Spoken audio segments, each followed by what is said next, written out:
Good one. Nice room. So welcome everyone, welcome back to St James's Park. We are delighted to formally introduce you to Matthias Jaissle. We'll have 25 minutes for our press conference this afternoon, starting with Sky Sports. You'll have 3 questions, Keith. We'll take a single question from everyone else because there's a lot to get through, and if we still have time, we'll come back around for follow-up questions. Keith Downey. Matthias, great to see you again, and welcome to Newcastle. You've been here 36 hours, I think, by my reckoning. How have those 36 hours been, and what have you been up to since you arrived? Well, the lads had 2 days off, so I used the chance to get to know the training ground, settled in there, settled in the city a bit already. And today, the first training session was here in Newcastle. It was really impressive to see the facilities, the lads finally now on the ground here in Newcastle. I'm really excited. I guess it was a bit of an unusual situation for you to sort of be thrown into last week, going straight into the training camp. Normally a manager would come over here first and have a couple of days, but in some ways was it quite good because you got that concentrated period with the players out there without any distractions, and it allowed you maybe to get to know them a bit better? Yeah, that's always the case. You have the group all together, no distractions. 24/7 actually they were available, so that is good in the beginning, but I'm also really happy now to be home, if you can say so, in Newcastle, and the focus is only now on the day-to-day base. We want to develop, we want to improve. We have a short amount of time, so we want to use every minute, every day. Yeah, and we touched on it out in the manga last week, but the challenge that does lie ahead, it's a big one because it is a transitional time for Newcastle, lots and lots of changes. How do you feel about the challenge ahead? How difficult is it going to be? It's a challenge, a big challenge, always when there's a transition period, but it's not time to complain. It doesn't make sense to see the negative things. We want to see the chance in that situation, and that's our approach. From day one now, we're here to do our best job. We want to support the players, the current squad. There will be adjustments definitely to see in the upcoming days, weeks, but for now it's only focus on the daily work, on the work we can influence, and that's all what matters now. Thank you. Lee? Yeah, hi Matthias. How do you make St James's Park into a fortress again? Obviously, there's been a lot of unsettling moments in the summer, but now you've got those 2 home games coming up at the weekend, and then Liverpool after that. How do you make it again into a powerful fortress and get the energy again? Well, first of all, we're really much looking forward now towards the weekend, finally being here. I had 2 days ago already a tour, amazing stadium. I can't wait to see the stadium full with our own crowd. So that's already a good setup. Now the 2 friendly matches on the weekend, but again the approach is step by step. Tomorrow we have again a friendly match, many matches in the first week now. So that means we can see them in the game, but also we don't see them too often on the training pitch. So we need to find a good balance. We need to be smart with the load management, also with the tactical approaches, how much we can already give them, and then we stay, like I said already, we're seeing it step by step. We're going in the same and in the right direction, I'm pretty sure. I'm really pleased what I saw so far from the guys. There's a huge commitment, and that's the most important thing. Okay. Hans, do you have a question? Yeah.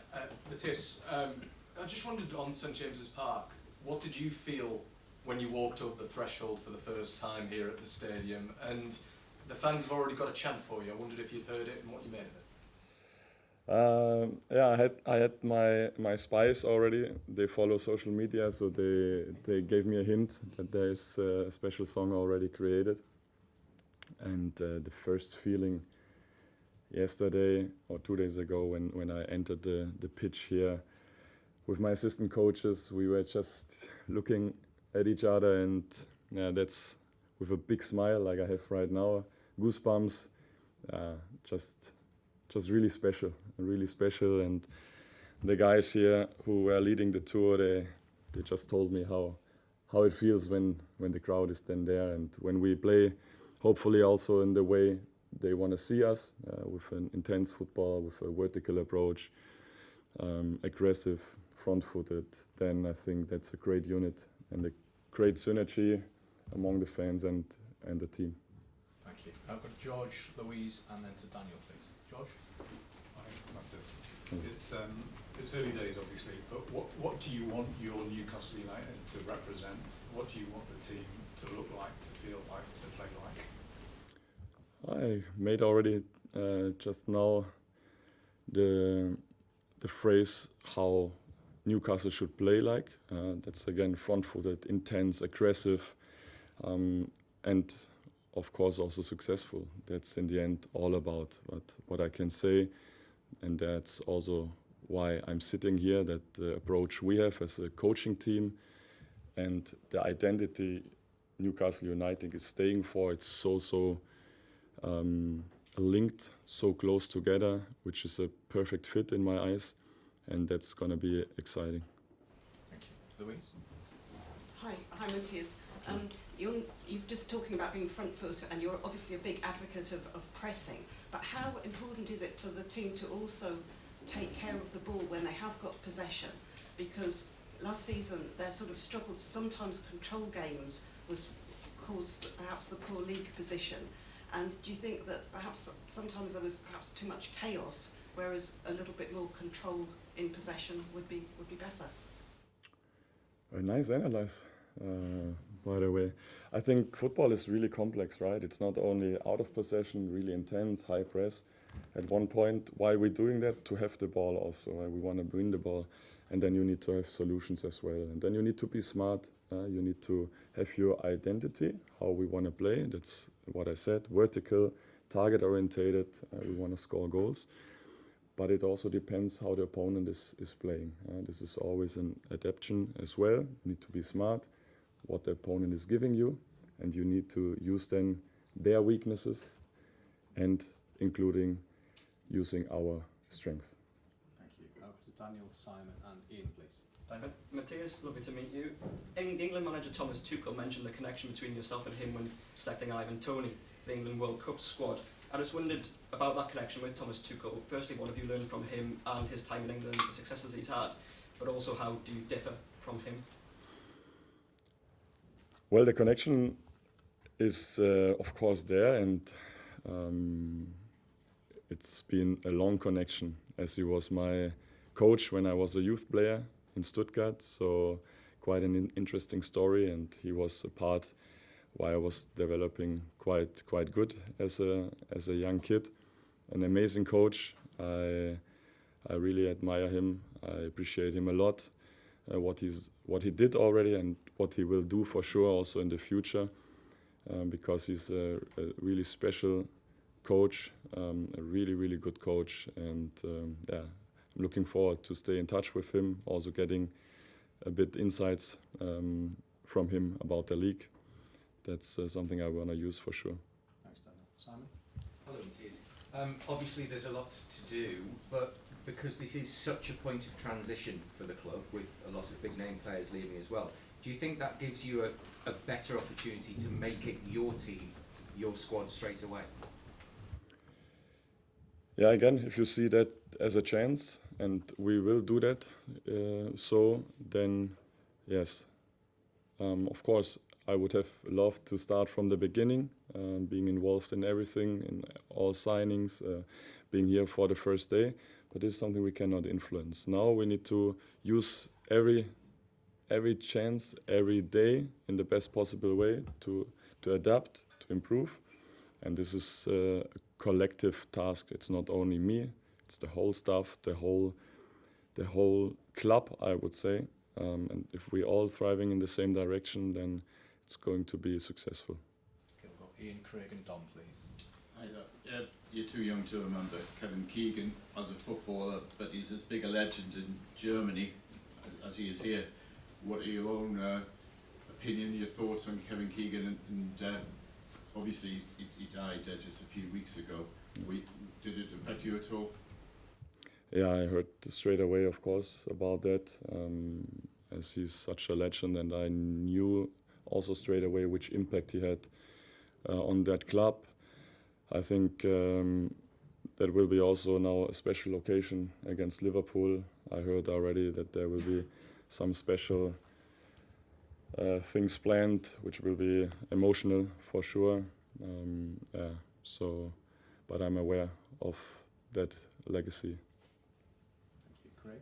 Hi Matthias, what is your remit? What if the hierarchy told you the expectation is this season? Last year for Eddie Howe it was European qualification, that didn't happen. Have you been told European qualification is a must, or given the period of transition, is it simply keeping the team in the division and consolidating and building on something? What have you been told? Yeah, that we are ambitious. That's the most important thing, also why I decided to come here. But this will not happen overnight, especially when you have such a big transition phase now. Then you need to have a clear goal, a clear vision where we want to go to, and that starts from the decision makers up in front, from the management, from the board. And then, again, what I said already, if you have that synergy with the fans, with the players, with the staff, everyone included, to go there, then again, I'm pretty sure it will be a successful story. But we need time now, and we can only do our best day by day, breaking it down with a goal long ahead, but we need to cut it down. What is the most important thing today?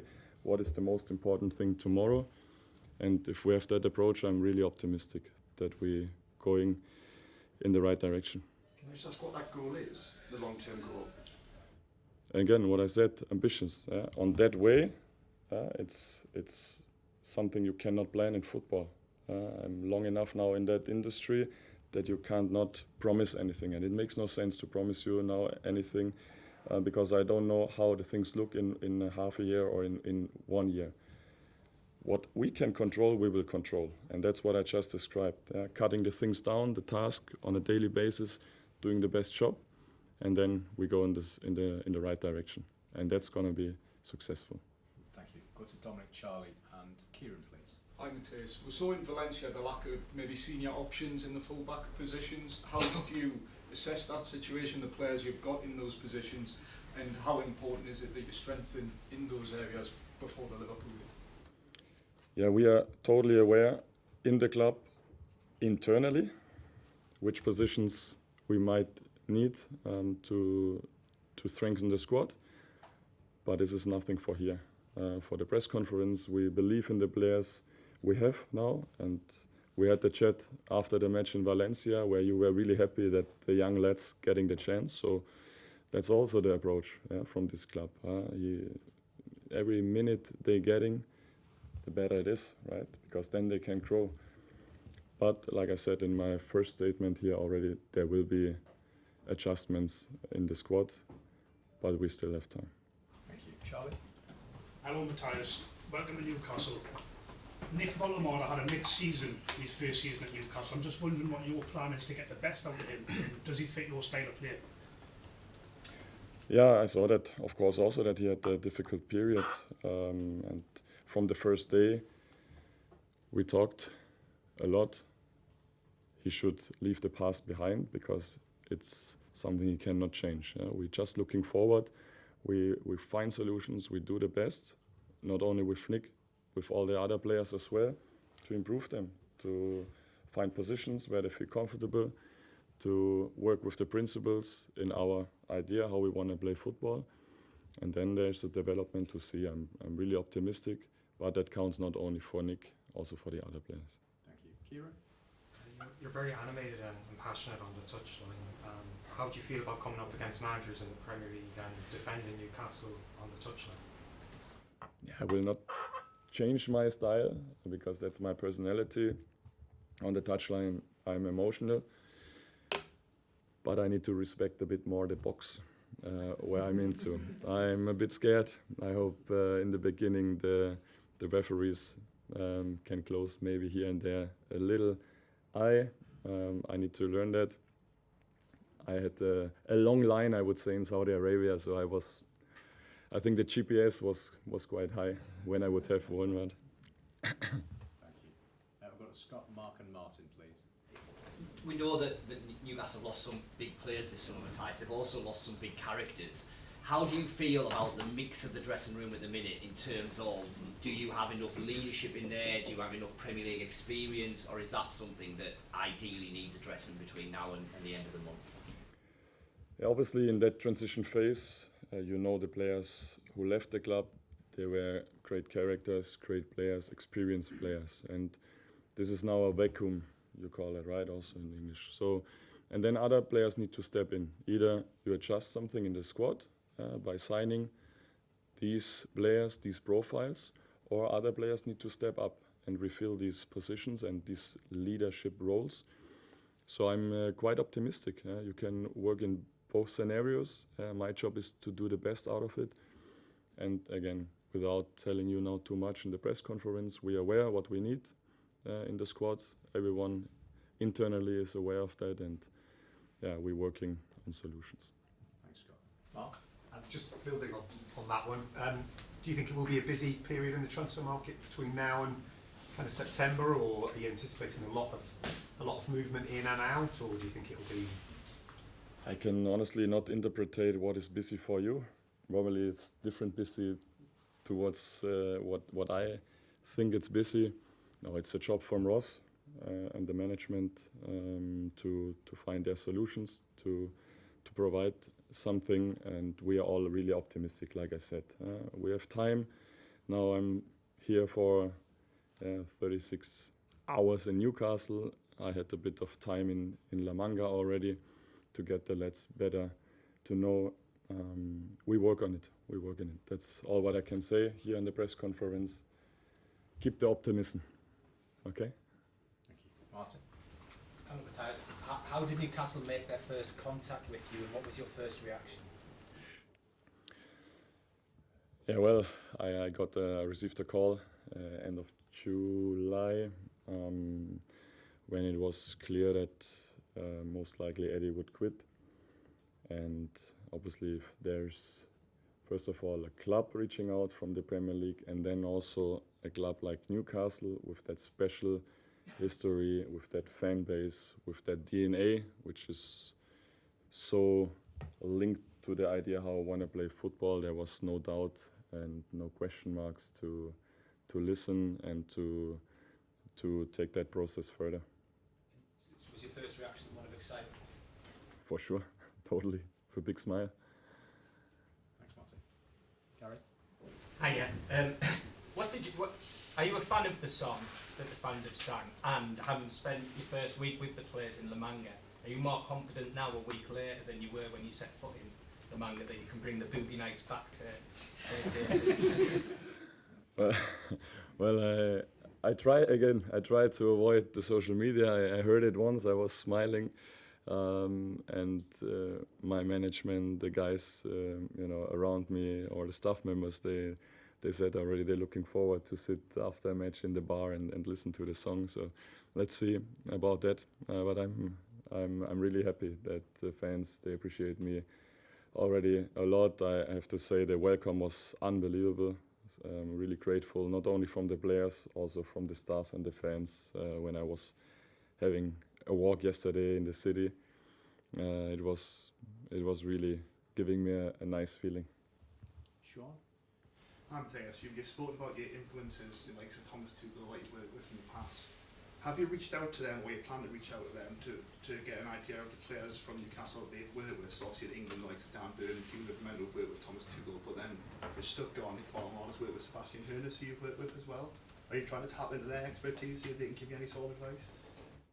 Yeah, as I'm in touch with them anyway. Sebastian is a close friend of mine, so of course you will be also chatting about the player. But it's also important that you build your own opinion, because every coach and that's human being have their players or their opinions, and sometimes you're stuck in a box. So it's important for us to bring that new energy and also these new and neutral opinions about players. Okay, I'll take one last one from Tom Shaw. Hi Matthias, have you made a decision on captaincy? No. The last one.